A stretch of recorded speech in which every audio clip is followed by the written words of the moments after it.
Hamas کے رہنما اسماعیل ہنیہ اور حزب اللہ کے سینئر کمانڈر فواز شکر کی شہادت کے بعد لبنانی جنگجو تنظیم حزب اللہ کا انتقام شروع۔ لبنان کے اسلامی مزاحمت نے مقبوضہ فلسطین کے شمال میں صہیونی فوج کے ایک ہیڈ کوارٹر کو درجنوں میزائلوں سے نشانہ بنا ڈالا۔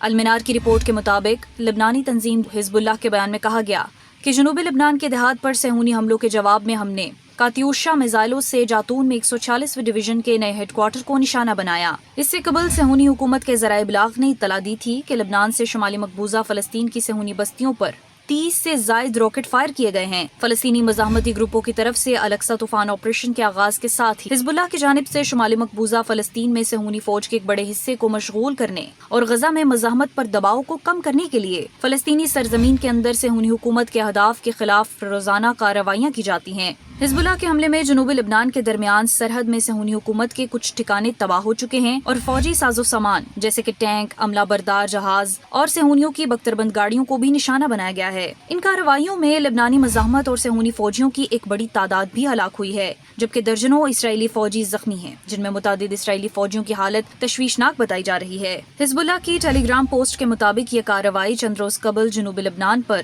اسرائیلی حملوں کے بعد سامنے آئی، جن میں حزب اللہ کے 3 جنگجو شہید اور 12 افراد زخمی ہو گئے تھے۔ تو دوسری جانب اسرائیلی فوج نے دعویٰ کیا ہے کہ لبنان کی سمت سے 30 کاتیوشا راکٹ داغے گئے، جن میں زیادہ تر راکٹ کھلے خالی علاقوں میں گرے، البتہ حملے میں کوئی شخص زخمی نہیں ہوا۔ اس سے قبل گزشتہ روز اسرائیلی فوج نے اعلان کیا تھا کہ اس نے جنوبی لبنان میں العدیسہ قصبے میں حزب اللہ کی متعدد عسکری تنصیبات کو نشانہ بنایا۔ دوسری جانب حزب اللہ کی جانب سے اسرائیل پر کیے گئے درجنوں ڈرون اور میزائل حملوں میں اسرائیلی حکومت کی ناکامی بھی سامنے آ گئی۔ صہیونی حکومت کے چینل 14 نے حزب اللہ کی جانب سے لبنان سے کیے گئے ڈرون حملے اور میزائل حملوں کا مقابلہ کرنے میں صہیونی حکومت کے دفاعی نظام کی ناکامی کا اعلان کیا ہے۔ صہیونی ٹیلی ویژن چینل 14 کا کہنا ہے کہ حزب اللہ کے ڈرون اور میزائل حملوں میں ایسے مقامات کو نشانہ بنایا گیا جن کے بارے میں اسرائیلی فوج کی انٹیلیجنس شعبے کے حکم پر بات کرنا منع ہے۔